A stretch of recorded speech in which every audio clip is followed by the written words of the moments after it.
Hey folks, on this episode of How Do You Hot Rod, I get together with Dave Maxwell over in Idaho, and we check out some of the cars he has, and also what got him into hot rodding. So, I hope you enjoy this episode. Check out the other ones on YouTube, and also keep watching on POWERTube TV.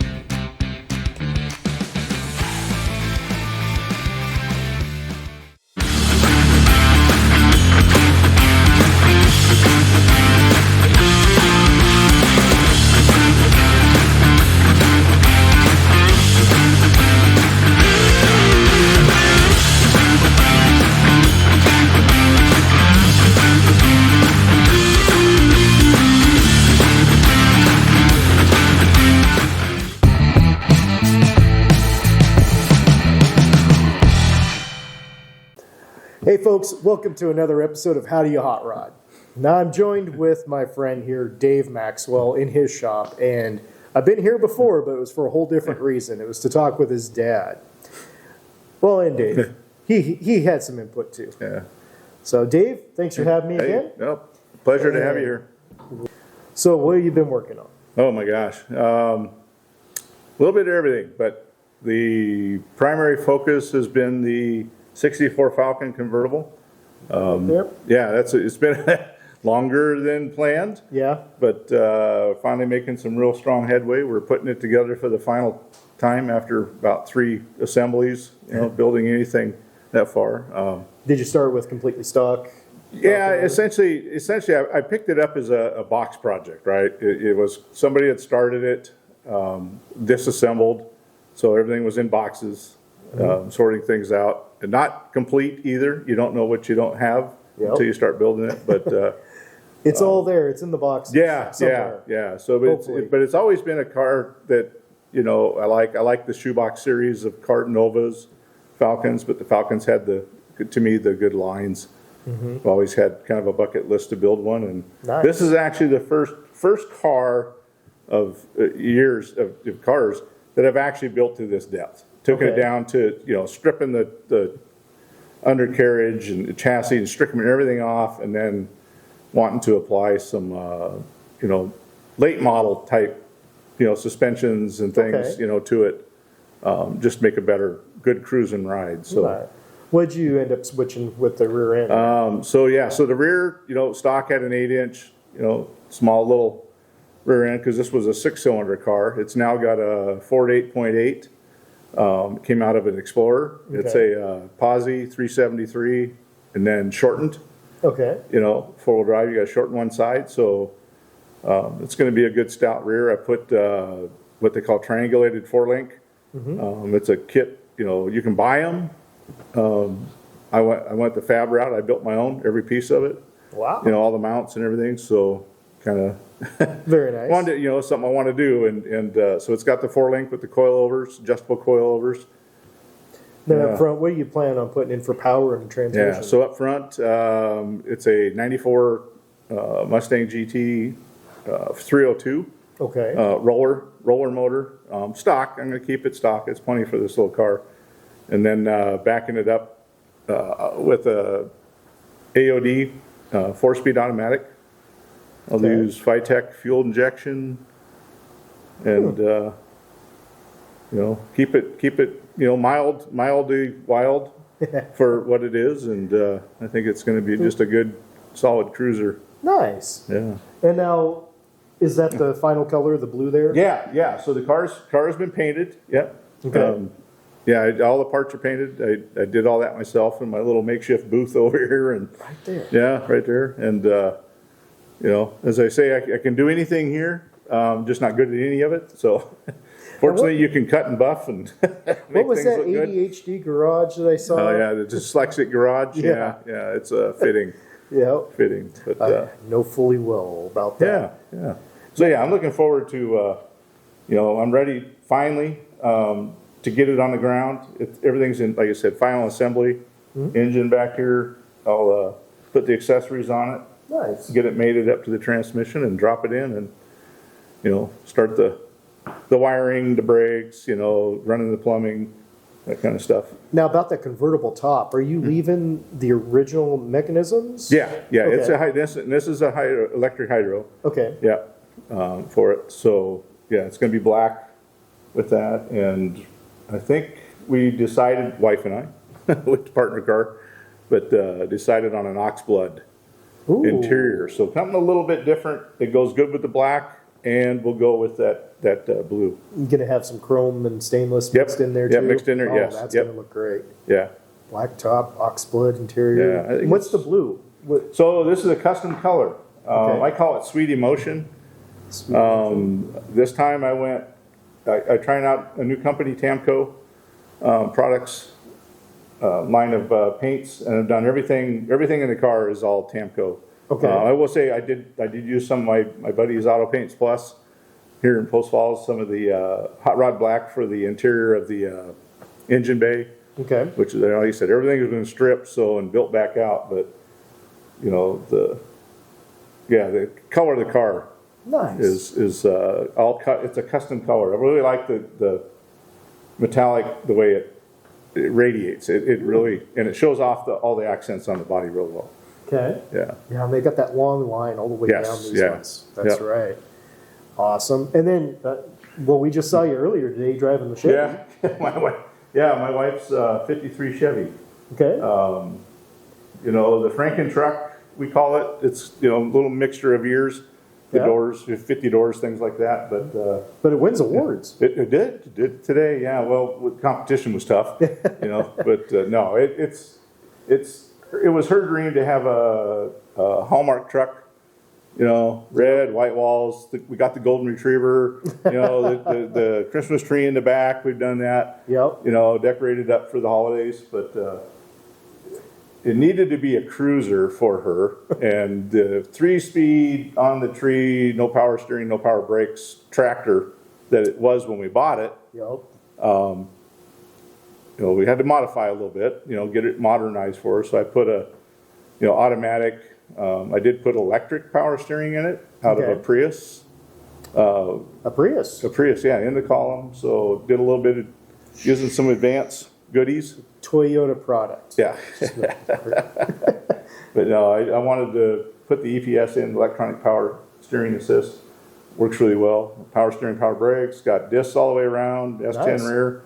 And then for a power plant, I had the nice 235/6 in there, sewing machine, but getting an automatic and everything we wanted in there, I ended up with a 425 Cadillac.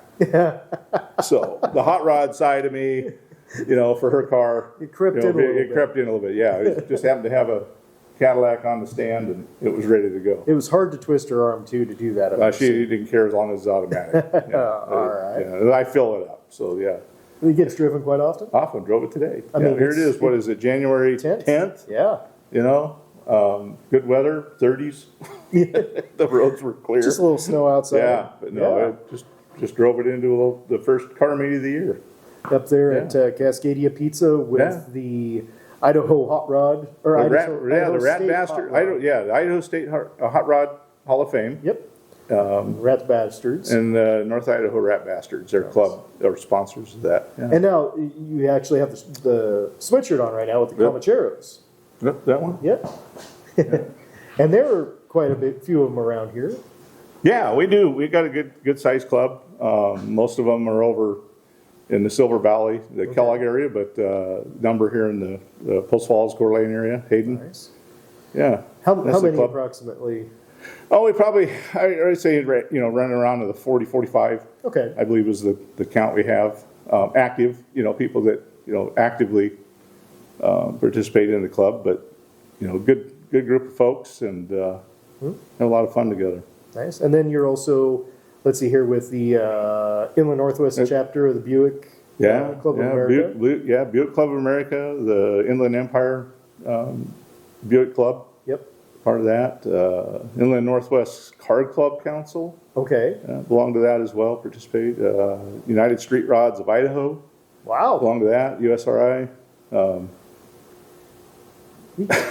Quite busy. Stay busy with the car culture. Yeah, well, I think it's just, enjoy the people, and do anything we can do to keep the hobby, and the passion going. And it's a slight addiction.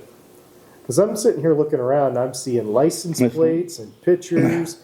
and memorabilia, oil cans, all sorts of stuff. Wow. I kind of like that Marvel setup over there. That's pretty cool. It just, I got that. That was from a relative that moved and didn't have space for it. And I like eagles, so passion for eagles as well. So, what got you into doing hot rod work, or just the classics in general? Well, it kind of always been starting at a young age. I was probably 4. We have pictures with my dad. Yeah. 4 with a little green Toyota, step-side pickup, and the stories on that. But anyway, that small pickup, like I said, there's a picture of me on the floor getting my little green step-side pickup, and I don't know if that fueled the passion or why, but years later, I have a '61 green Chevy step-side, pickup and C10, and not realizing that was actually existing in the back until my dad showed me that picture. Ain't that something? And so for years I've always had a desire to have one of those, and it was about 4 or 5 years ago I ran across one in the region and bought it, and the picture showed up. So it must have been going back to that early age. I'm sure the Hot Wheels. I come out of the Hot Wheels era. The '60s. You were out of it? I went out. I mean, I was. I lived in the Hot Wheels era, the '60s, '70s. The red line tires. The original 16. All that stuff. I've been trying to grow out of it, but you never grow out of it. We got to go shopping, and then there just happens to be Hot Wheels, so I'm going to look at them. Yeah. No, it's kind of. I guess cars have always been there. I didn't do a lot in high school. I had a lot of friends that had cars and things, but here, my focus was always outdoors, fishermen, things like that. And then I guess the car passion was always kind of pieced slowly in, through the years as you move on. I was in the military. Where you're at, I had availability. I did some racing, autocross. You had a little influence from your dad too. Yeah, there was always the influence there, all the way through all that, but never got more deep into it until probably, I don't know, maybe 10, 12 years ago. Yeah. And you start getting a little more time, a little more money. You got to have money. Yeah. And just had the opportunities just started coming up for it, and started really, ramping it up again. But the DNA has always been there. Like I said, my dad, and I think. And for those that don't know, he was involved with the LeMay collection over there with Harold and Nancy. Yeah. Harold and my dad were very, very good friends. Dad's very good friends with the family, still is today, still very, active with the family. Yeah. Doug and those folks, and, it's just what a great relationship. Yeah, so that whole, all the activity that goes on, family-wise and car clubs and activities, it's just a good place to, place I want to be with. I want to be with those people and that activity. Everything I do right now is for myself. I plan to maybe expand a little bit for, do some things for other people, help them out where they can. But I've got a long string of projects, commitments to myself that I want to build. Every car guy has. Yeah. And speaking of other projects, I got to jump over to this one real quick because, I love my Buicks. Yeah. We have a 41 Buick. Wait, or 34. 34, sorry. Yeah. Buick over here that it's not done yet. No, I need to. Yeah, that was, I ran across this a few years ago. We lived in a housing area and, working out of my shop or my garage in a house in a neighborhood isn't always conducive to hot rodders. When you fire up a big block engine with headers in the neighborhood, it's not noise. Yeah, you want to paint, you want to do things. I'm always worried about burning the house down, right? That kind of thing. And we were looking at property, with some shops and things like that, and we found a place that the guy was a hot rodder, retired, and this car, the Buick, was actually in his shop. They were downsizing, age, health and stuff. They were going into assisted living, but didn't really pay much attention to the car. It was covered up in tarps, Yeah. you know, and the wife was like, oh, that's, you know, Rex's car, don't mess with that. You doesn't, you know, okay, hey, I respect that. You know, looking at the property. We didn't buy the place, but I remembered it. Yeah. A few months later, when they went to, they'd sold the property and they were doing a yard sale. So I thought, oh, I knew he was a car guy. So, you know, Saturday morning at 10 o'clock, I see the signs on the road. It's got to be Rex's. And I go up there, and sure enough, it was. And for 3 days, I hauled out car parts. You know, truckloads of stuff that they were liquidating. Oh my gosh, you know. Oh, yeah. I knew he had a lot of stuff. And then it came down to they're done with the yard sales and stuff, and the car's still there. And there's not a lot of interest in it. I called my dad, took some pictures, sent it to him, and he says, my gosh, you know, that's a pretty rare car. That's a 34 Buick 3-window coupe, unobtainium. Yeah. And I says, I got a chance to buy it. So made the deal, bought the car, and, you know, brought it home, and I started building it. My goal was to Spokane Nationals for the Buick.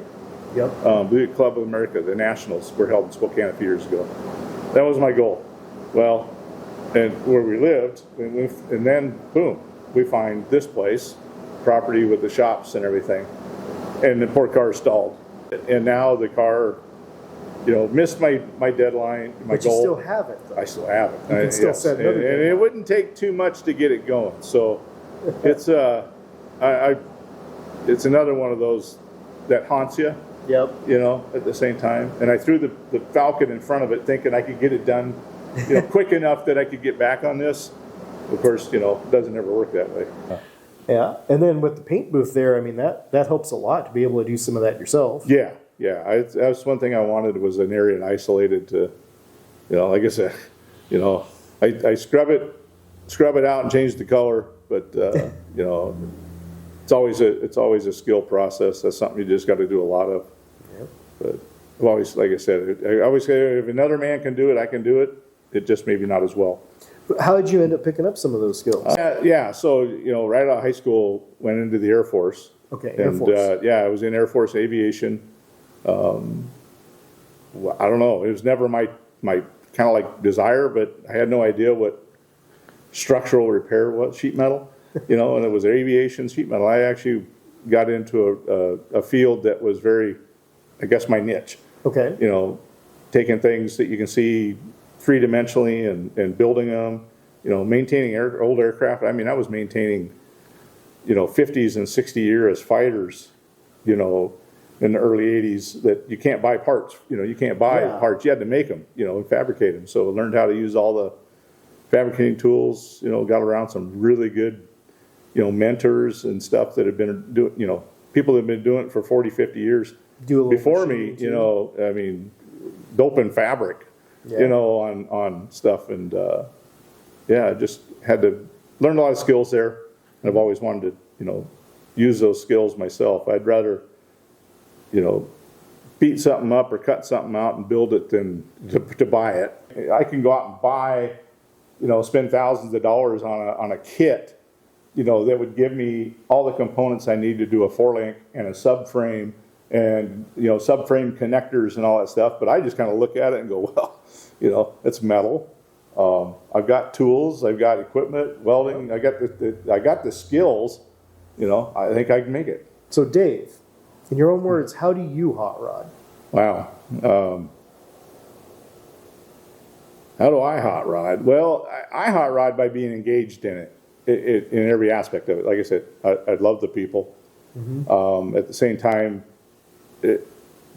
being around the vehicles, getting your hands into the vehicles, you know, helping other people out with it. It's a whole community activity to me. I love attending shows, you know, supporting shows, whatever it is, you know, doing some of the backside work, promoting. I you know, more word of mouth, you know, but taking things, you know, and maybe making a change to them that, you know, is my desire, that meets my needs, but at the same time is appealing or something, and then, you know, sometimes helping out somebody else get to that same, you know, activity is how I hot rod. for say, I mean, it's just, hot rodding is the engagement with vehicles outside of the stock activity. Well, you're doing something to improve it, make it better, look better, maybe be more reliable. Less reliable is often a result. That phrase "hot rod" just doesn't. No. It's not the same as what it was 50 years ago. It's No, not. it's not restricted taking to a vehicle and making it the most performance you can by taking parts off and improving things or whatever. And I mean, hot rod came from the term overheating the engine. Yeah. The rods got hot because you revved it, overran it, powered it, whatever it was, and that's where it came from. And it just stuck to, those vehicles, whatever you did to it was going to turn up as a hot rod, Yeah. and that's where the term came from. But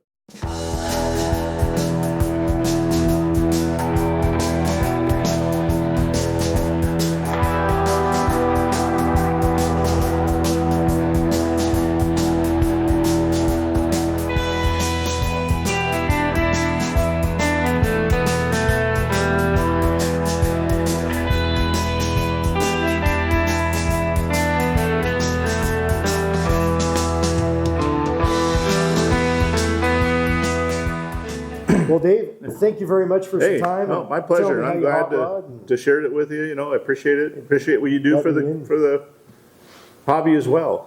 Anything, thank you very much. Anything. That's how I hot rod, right? Just what can we do for the? I for find the out hobby? how everybody hot rods. Yeah. All right. Well, thank you for watching this episode, and keep watching for more on POWERTube TV and also on YouTube. Have a good day.